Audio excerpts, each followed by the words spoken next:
Hey everybody, how are you guys doing today? I kind of hit the button before I was ready. I was still getting ready.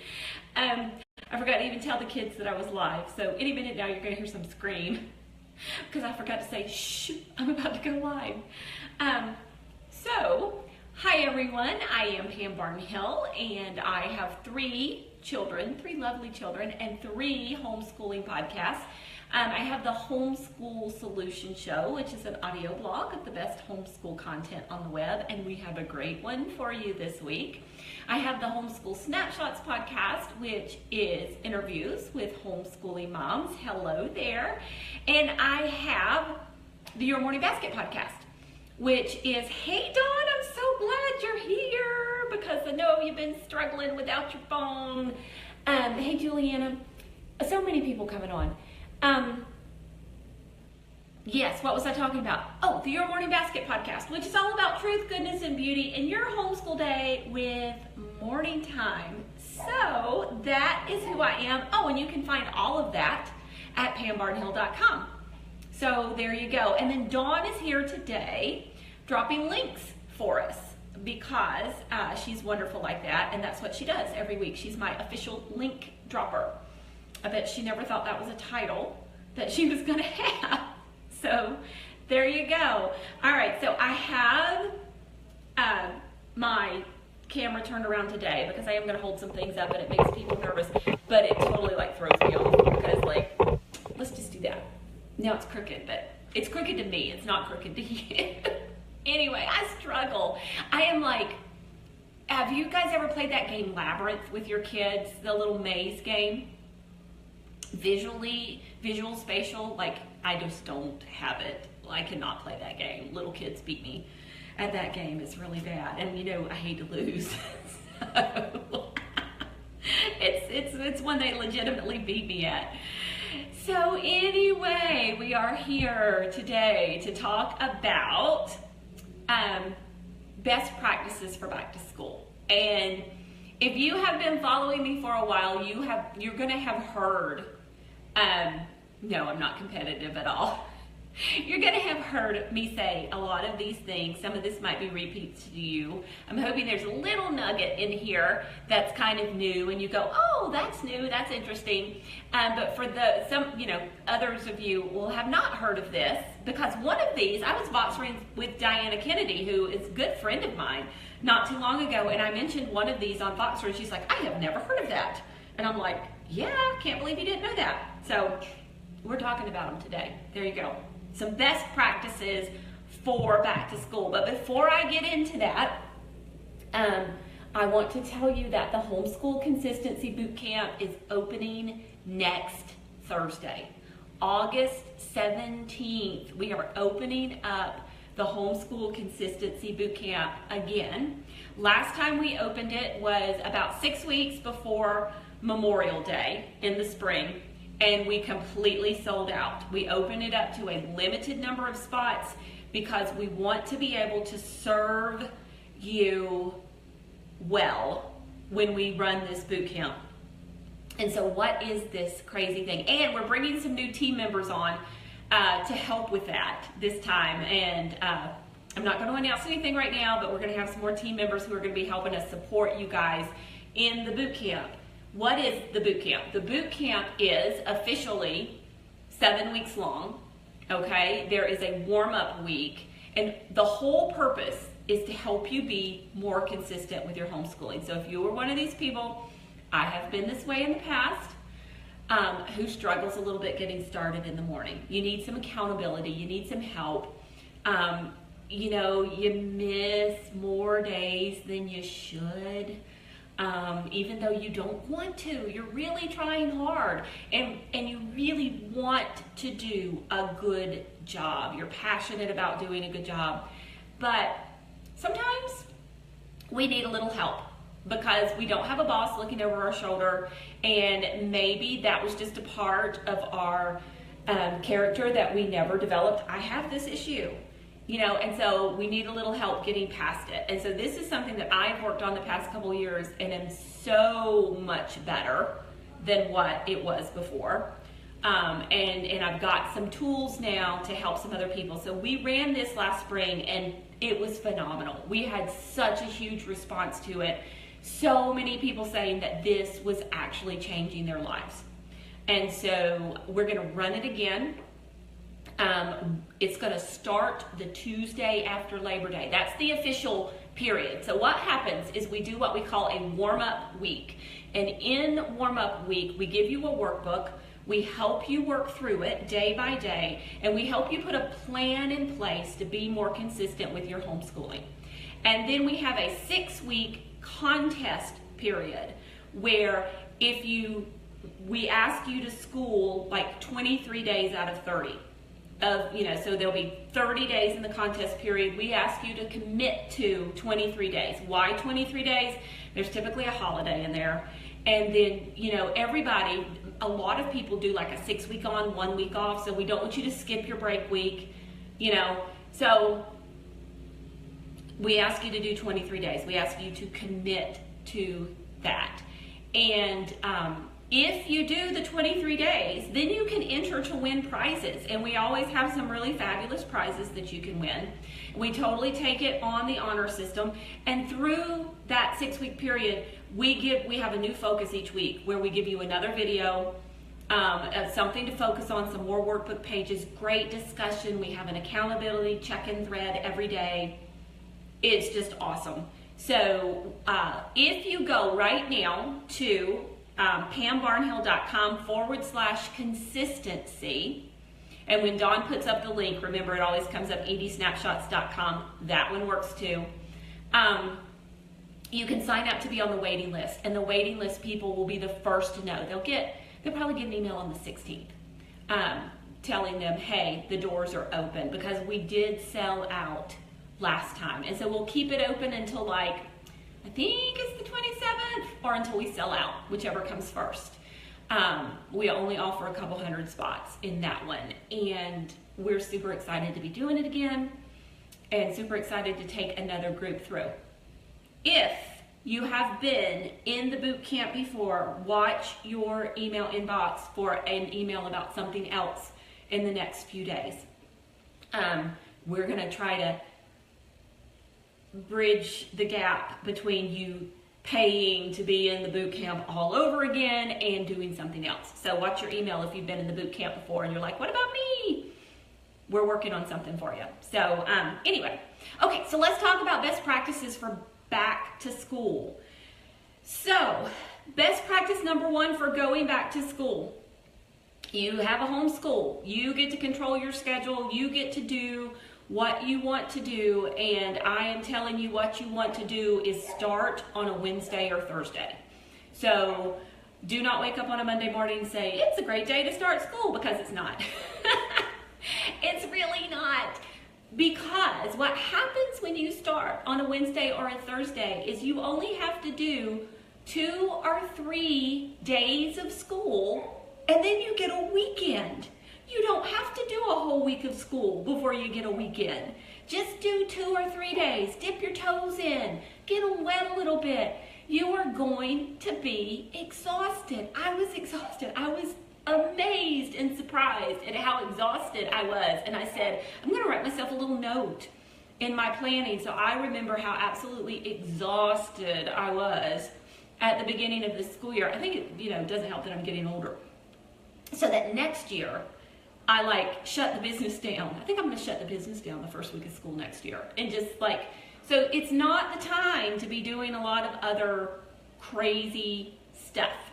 So, Laura, if you're having trouble signing up for the wait list, send an email. Try to sign up for the wait list first, so Dawn doesn't get inundated with emails. But if you are having trouble, I will check it when I get off the live video, but just send an email to info@pambarnhill.com and I can sign you up. I cannot sign you up for the mailing list. You have to be on my mailing list already, but I can go in and tag your email as being on the wait list, okay?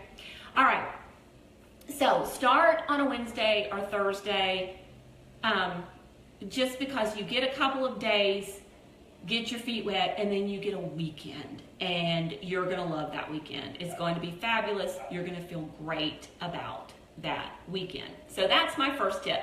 Second tip for you guys, do not start with an entire first day of school, okay? So what I mean by that, and there are still a couple things that I still have not completely added to our schedule. I just this week, and we've been schooling since July 6th, I just this week added typing for my younger guy. So, you know, you've got a few weeks to ramp up. So when you first start, maybe just start with math and reading, you know, if you have little guys, or math and, you know, writing if you have older kids or something like that. So start with maybe 2-3 subjects the first day. Second day, once again, do 2 or 3 subjects. You come back on Monday and add in a third and a fourth. And so give yourself about 2.5 to 3 weeks before you're finally doing a complete and total full day of school. And so that way you're a little kinder to yourself and you're a little kinder to your kids in making the adjustment. So Dawn is saying right here, we have donuts the first day of school. We always go get donuts the first day of school. Always go get donuts the first day of school. It is our back to school tradition. And it's something fun we do. We do it about the middle of the morning. We do a little school before. We go get our donuts. I take a picture outside of Krispy Kreme. Then we come home and we do some more school. So, oops, and now all the dogs are going to bark. Okay. So, shh. You have to stop, guys. Okay, that's number 2. Number 3 is visualization. So you have to practice your first day of school. You don't have to do this, but this is really helpful. I'm sorry, I'm getting distracted by everything that's going on here. So what I like to do is I like to set up everything for the first day of school. I like to get my checklist ready. I like to get my spiral notebooks ready, my binders ready, get all of my supplies laid out on the table, and then I just sit and close my eyes and think about, okay, first we're going to do this, and next we're going to do this, and next we're going to do this. And what that does for me is inevitably, when I walk through the process of the first day of school in my mind, I realize I've forgotten to print copies of these things. I never got that kid a notebook for this one.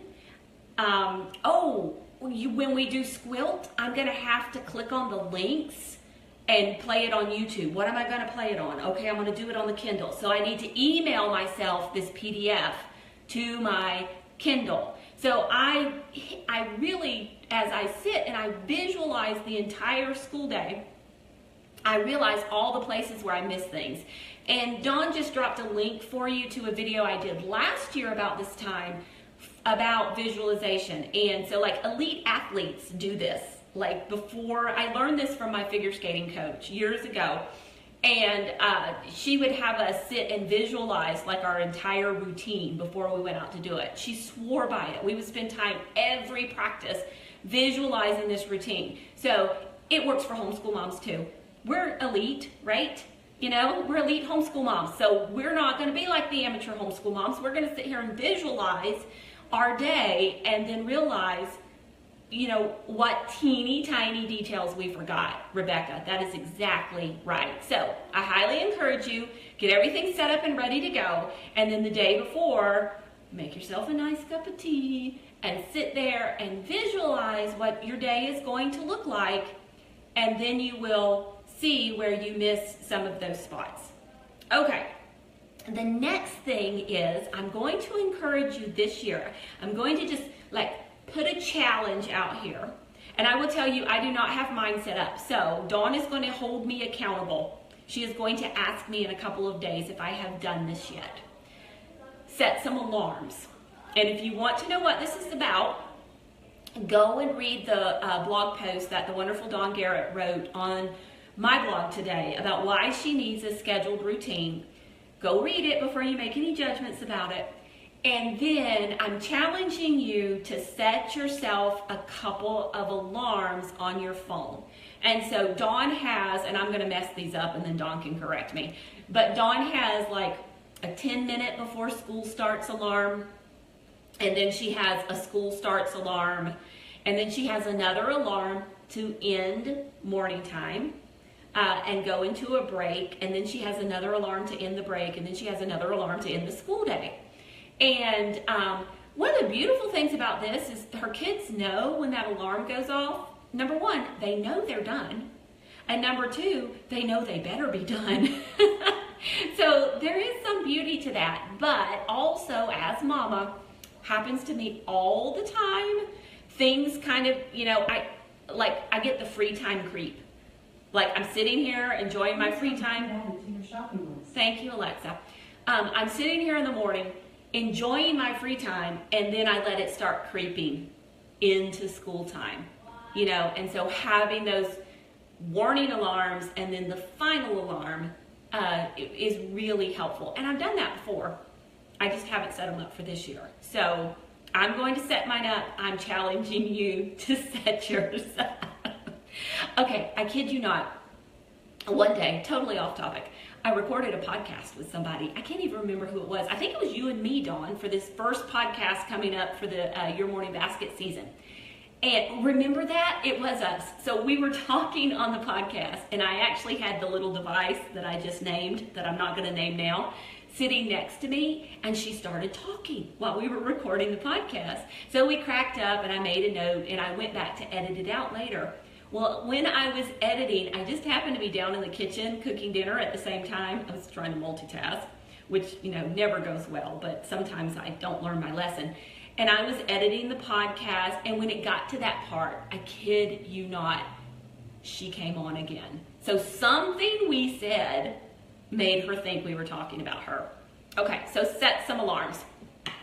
Just to let you know, best laid plans and all of that, I was going to show you kind of what my kids were doing.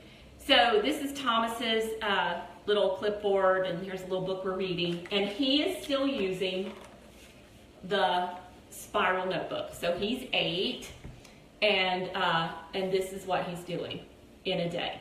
So that's his little spiral notebook filled out, and you can see, backwards. Okay, so you can see what we did today. This was today. And we actually did do spelling, I promise. And we just didn't check it off. And then here is the one that is for tomorrow. So Thomas is using that. Now, I had thought I was transitioning my big kids to student planner pages. And so this is Olivia's. And the reason I transferred her to a weekly page is because she gets assignments at co-op that it's easy to come home. And notice what I did. I actually start our week on a Wednesday and run it to a Monday, because they go to co-op and get their assignments on Tuesday. And it was very confusing. And so I changed it around. So now I come home Tuesday afternoon and I fill this out for the week, and it runs from Wednesday to Monday. And she is actually keeping hers in the little disc-bound notebook. So that is Olivia's. Now John, he's my middle child, and he has decided that he doesn't mind using the checklist, but he doesn't want to put his in a planner. See, I printed him one and I punched the holes out. He wants to put it in on his clipboard. And so we did that. We put it on his clipboard. And on the back, so I print these are from the Independent Student. Dawn just dropped the link. So on the front, I printed his things to do.